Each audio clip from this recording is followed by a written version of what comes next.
प्रभु जी। आओ भोग लगाओ मेरे प्रभु जी, आओ भोग लगाओ मेरे प्रभु जी। ऐसा भोग लगाओ मेरे प्रभु जी, ऐसा भोग लगाओ मेरे प्रभु जी। सब अमृत बन जाए मेरे प्रभु जी, सब अमृत बन जाए मेरे प्रभु जी। ऐसा हाथ जोड़ करके नारायण से जैसे स्तुति की। कन्हैया ने देखा गुरुजी मुझे बुला रहे हैं। कन्हैया ने देखा गुरुजी मुझे बुला रहे हैं। गुरुजी तो आंख बंद करके बैठे हैं। कन्हैया दौड़ते दौड़ते आए और आकर के क्या देखा, जैसे गुरुजी की आंखें खुली तब तक कन्हैया खीर खा रहा है और सारी थाली जो है साफ कर दी। जैसे गुरुजी की आंखें खुली तो चिल्लाते हुए बोले, अरे यशोदा, अरे यशोदा, देख वैश्य के लड़के ने मेरी जो है खीर प्रसाद झूठा कर दिया, नारायण का भोग झूठा कर दिया। यशोदा दौड़ी दौड़ी आई, गुरुदेव क्या बात? बोले देखो देख, सारी खीर साफ कर दी इसने। कन्हैया बोले, मैया गुरुजी मुझे बुला रहे थे और जो मुझे प्रेम से बुलाता है, जो मुझे प्रेम से बुलाता है मैं वहां आता हूं। गुरुदेव ने कहा, मैया ना ना ना, मैं इनको नहीं बुला रहा था, मैं तो बैकुंठवासी नारायण को बुला रहा था। कन्हैया बोले, मैया नारायण मैं ही तो हूं। मैया ने कहा, नहीं नहीं, नारायण तो बैकुंठ लोक में रहते हैं। हाँ, वो तो 4 भुजाएं, उनके 4 हाथ वाले हैं, मेरा कान्हा तो 2 हाथ वाला है। कन्हैया बोले, मैया तू कहे तो 4 हाथ वाला बन करके दिखाऊं क्या? मैया बोली, हाय हाय, इसका कुछ नहीं बनता, ये बड़ा जादूगर है, कहीं ऐसा ना हो 4 हाथ धारण करके खड़ा हो जाए यहाँ, ये तो मेरा लाला है। यशोदा जी ने गुरुजी से क्षमा याचना की। क्षमा याचना करके गुरुजी से कहा, आप पुनः रसोई बनाओ ना। पुनः रसोई का निर्माण बोले शुद्ध की गई। गुरुजी दोबारा आए, भोजन रसोई में तैयार किया, भोजन बनाया और भोजन बना करके सारी व्यवस्था करके गुरुजी ने सामने भोजन को रखा। उसमें तुलसी पत्र डाला और तुलसी पत्र डाल करके भगवान नारायण का जाप किया और शंख बजाया। जैसे ही शंख बजाया, इधर मैया कन्हैया को गोदी में लेकर के कन्हैया को खिला रही थी। बातों में उलझा रखा था, लेकिन इधर गुरुजी ने शंख बजाया और जब शंख बजता है ना तो हाथ जोड़ते हैं सभी लोग, सभी हाथ जो मस्तक झुकाते हैं। मैया ने कन्हैया को एक तरफ छोड़ करके दोनों हाथ जोड़े और आंख बंद करके इस मस्तक झुकाया और जैसे मस्तक झुकाया तब तक मेरे कन्हैया दौड़ते दौड़ते पहुंच गए वहां, कहाँ? गुरुजी के पास, जहां गुरुजी भोजन की थाली लेकर के भगवान से प्रार्थना कर रहे हैं। और इधर गुरुजी आंखें बंद करके कह रहे हैं, कस्तूरी तिलकम ललाट पटले वक्षस्थले कौस्तुभम। पधारिए प्रभु, पधारिए, मेरा प्रसाद को ग्रहण कीजिए। इधर तो गुरुजी कह ही रहे थे और सारा भोजन तब तक कन्हैया ने सपाचट कर दिया, साफ कर दिया। अब गुरुजी ने देखा कि भाई कि आंख खुली, क्या देखा? कन्हैया ने सारा भोजन चपाचट कर दिया। अब सपाचट करते ही गुरुजी तो फिर चिल्ला उठे, अरे मैया! इतना ही बोल पाए थे, तब तक मेरे कन्हैया ने सोचा, बेचारे ब्राह्मण को कब तक भ्रमित करके रखूं, इसे बताना ही पड़ेगा कि मैं ही हूं वो जिसे तू बुला रहा है। और देखते ही देखते मेरे नारायण ने अपना चतुर्भुज स्वरूप धारण करके नारायण बन करके मेरे गुरुजी गर्गाचार्य जी के सामने प्रकट हो गए। देखा, आंखें खुली रह गई, देख करके भौचक्का रह गए और बड़ा आश्चर्यचकित होकर के देखने लगे। देखा तो नारायण सामने हैं और हाथ जोड़ करके कहा, हे मालिक, जिंदगी भर हो गए तुझे बुलाते बुलाते, दाढ़ी सफेद हो गई मंत्र बोलते बोलते, और आज बालक के रूप में नंद के आंगन में हो। हे प्रभु, मुझे आपने धन्य कर दिया, कृतार्थ कर दिया। चरणों में गिर पड़े गुरुदेव। तब तक मैया भी उधर से आ गई। जैसे मैया उधर से आ रही थी, इधर कन्हैया ने सोचा अपना वास्तविक वही कन्हैया का रूप बना करके गुरुजी के सामने बैठे हैं। गुरुजी ने गोदी में बिठा लिया कान्हा को, अपने हाथ से खिला रहे हैं। मैया आई, मैया, अरे गुरुदेव ये क्या है? इसने पुनः कोई उद्दंडता की है क्या? मुझे बताओ।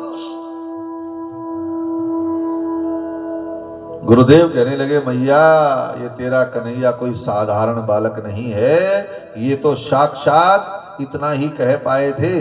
कन्हैया ने सोचा अगर गुरुजी ने सारा भंडा फोड़ दिया तो मैया मुझे लाला नहीं कहेगी, बेटा नहीं कहेगी, ये मुझे फिर किसी अलमारी में बिठा देगी। 3 किलो धूप बत्ती सुबह को, 2.5 धड़ी और राख उसकी धूप बत्ती की मेरे पास रहेगी, और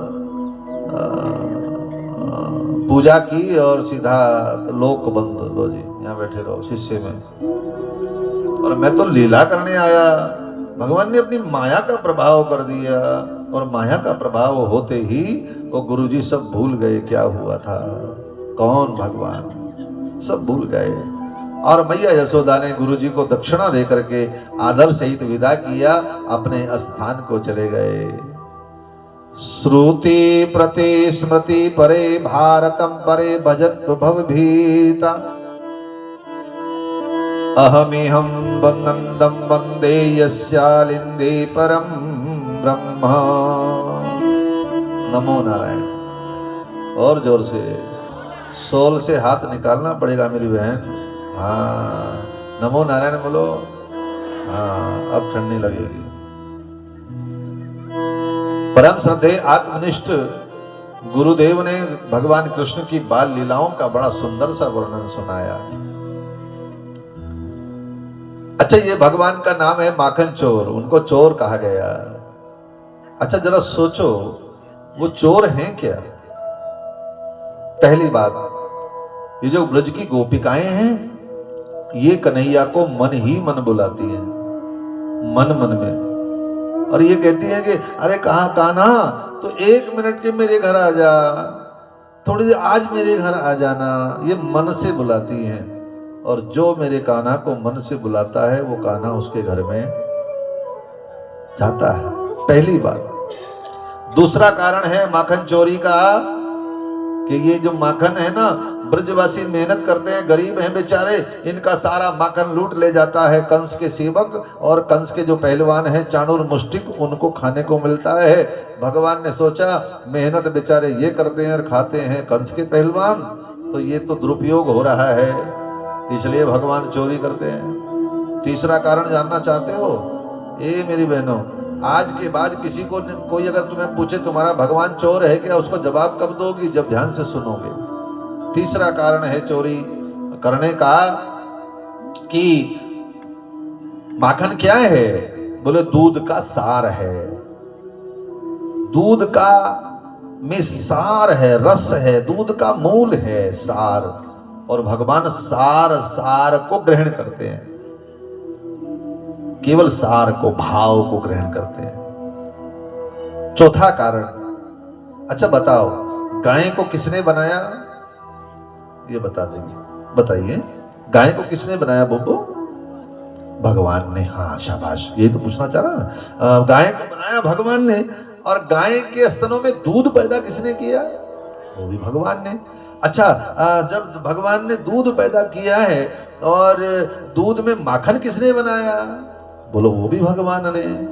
और जब, तो इसका मतलब क्या है? हमारे पास जो भी कुछ है वो सब भगवान का है। बोले हाँ। तो जब सब कुछ भगवान का है तो बोलो चोर कहाँ हुए? अरे जब सब कुछ उसी का है, अपना माल है, अपने आप ले लिया। बताओ, सब कुछ ईश्वर ने बनाया, बताओ चोर कैसे हो गए? हमारे पास जो भी कुछ है, मकान है, संतान है, परिवार है, जो भी कुछ है सब किसका है बोलो? भगवान का। और हम फिर भी भजन नहीं करते, फिर भी ध्यान से कथा नहीं सुनते, तो चोर हम हैं या ईश्वर बोलो? चोर कौन हुआ? फिर तो चोर हम हैं।